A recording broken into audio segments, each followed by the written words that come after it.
નમસ્કાર, આપ જોઈ રહ્યા છો નેશન પ્લસ ન્યૂઝ. હું છું આપની સાથે હેતલ ભગત. અરવલ્લી જિલ્લામાં ગવર્મેન્ટ ઓફ ગુજરાત લખેલી ગાડીઓનો દુરુપયોગ થઈ રહ્યો છે, જેમાં પહેલા ગવર્મેન્ટ ઓફ ગુજરાત લખેલી ગાડીમાંથી માંસનો જથ્થો મળ્યો હતો, ત્યારે હવે અરવલ્લીમાં ગવર્મેન્ટ ઓફ ગુજરાત લખેલી બોલેરોમાંથી દારૂ પકડાયો હોવાની માહિતી સામે આવી છે. અરવલ્લી જિલ્લામાં ગવર્મેન્ટ ઓફ ગુજરાત લખેલા પાટિયા મારીને રોફ જમાવવાના કિસ્સાઓ સામે આવી રહ્યા છે. પહેલા ગવર્મેન્ટ ઓફ ગુજરાત લખેલી ગાડીમાંથી માંસનો જથ્થો પકડાયો હતો, ત્યારે હવે વિદેશી દારૂનો જથ્થો પોલીસે પકડી પાડ્યો છે. જિલ્લા સેવા સદનમાં ગવર્મેન્ટ ઓફ ગુજરાત લખેલા પાટિયા સાથેની કેટલીક ગાડીઓ ફરતી હોય છે, જેઓ સરેઆમ નિયમોના ધજાગરા ઉડાવતા હોય છે. ત્યારે આવા ધજાગરા વચ્ચે વધુ એક પર્દાફાશ અરવલ્લી લોકલ ક્રાઇમ બ્રાન્ચે કર્યું છે.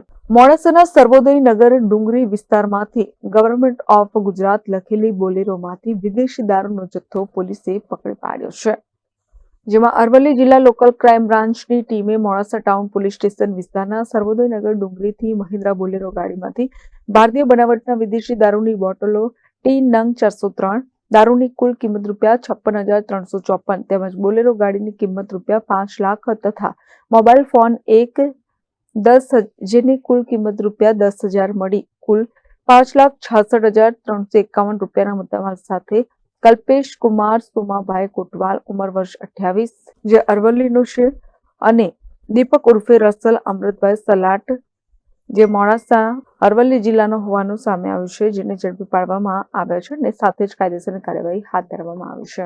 મહેન્દ્ર પ્રસાદ, નેશન પ્લસ ન્યૂઝ, અરવલ્લી. સમાચારોનો સતત અપડેટ મેળવવા માટે અમારી નેશન પ્લસ ન્યૂઝની યુટ્યુબ ચેનલને સબસ્ક્રાઇબ કરો, બેલ આઇકન દબાવો અને જોડાયેલા રહો ફેસબુક, ઇન્સ્ટાગ્રામ અને ટ્વિટર પર.